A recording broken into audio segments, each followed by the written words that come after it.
ভাড়া দিয়েছি, আমার দয়ের তো দিতে হবে, তাই না? খালি খালি তো দাঁড়ানো যায় না। এখন আমি যদি কাউকে 2 টাকা দিই তাহলে কি সে হাতটা পাবে, তাই না? না দিলে তো দরকার নাই। তো এরকম আমার দয়ের যে দাঁড়ায় যে একটা কথা বলবে, ওরকম যদি কোনো কথা জিজ্ঞাসা না করি তাহলে তো আমার দয়ালের কাছে জানার বিষয়। আসলে দয়ালকে কখনো প্রশ্ন করা যায় না। দয়ালকে প্রশ্ন করলে মানুষটাকে বেদবি বলে। তো আমি যেমন আমাদের সাজ্জাদ সরকার ছাত্র চাঁদের কাছে মুরিদ হয়েছি, এখন বলে বলে দরবারের দয়ালকে যায় যদি বলে, দয়াল আমার একটা কথা জানার আছে, বললে কেমন হয়? কি বলবে? বলবে কি যা যার পীরের কাছে সন্ধান দিয়ে নিলাম, বলবে না দরদিরা?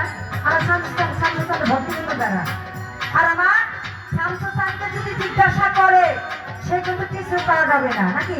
সে সুন্দরভাবে বুঝিয়ে বলবে, এইভাবে না ওইভাবে। তো আমি বলি দয়ালকে জিজ্ঞাসা করা যায়, মন খুলে দয়ালকে প্রশ্ন করা যায়। দয়ালকে যদি কথা নাই দিতে তাহলে পাবো কোথায় আমরা, তাই না? কথা সত্য। আমরা ভক্ত হয়ে যদি দয়ালকে জিজ্ঞাসা না করি তাহলে আমরা তো পাবো না। আসলে ভক্ত, গুরু ভক্তের মাঝে কোনো চাওয়া পাওয়া থাকে না। গুরু আর ভক্ত হলো 19 আর 20। আমার দয়াল হলো 20, আমি হলো 19, 1% কম। তো ভক্তের কোনো চাওয়া পাওয়া থাকে না। তবু এই দরবারে ভক্তবিন্দু যারা আছে, এই ভক্তবিন্দুর জানা কথা শোনা কথা, তো আমি শুধু আমার এই ছোট্ট মুখে তুলে ধরে আমার দয়ালের কাছে কাকতি মিনতি আমার দয়ালের কাছে আসবে যে দেহের কলমা দেখবো আমি চাইয়া দিবা দেখাইয়া, দেহের কলমা দেখবো আমি চাইয়া।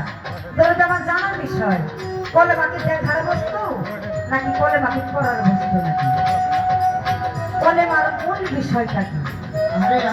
আমার দয়াল যেন এই সাধুর বসে মাঝে যেন কি তুলে ধরে। তারপরে কালাম থেকে কলেমা হইল, ভবে তাহা কেন গাইল, কোন জায়গায় তা গেল জমা হইয়া, সেখান হতে কোন পথে যাইব ভক্তার কালগতে, কেমনে যায় তার আলোক জারি হইয়া। এই গানের মাঝখানে অনেকগুলো কথা আছে। তোমার এই গানের মাঝখানে লাস্টে একটি কথা আছে যে থাকবো না তোর থাকা পাইতে দিয়ে। তো দরদি এই গানটা তো আমি লিখি না, কারণ গানটা গায়ে আমি শেষ দিয়ে যাবো, তবে কথাটা আমি নাও বলতে পারি তখন। যে থাকবো না তোর থাকা পাইতে দিয়া, দরদি গানটা আমি লিখিনি, বাংলাদেশের সম্রাট তুলসী সরকার বাবাজান লিখে গিয়েছে। তো আমার কথা বলাতে আপনি কোনো বেদবি নেন না, মনের মাঝে কোনো কষ্ট নিয়ে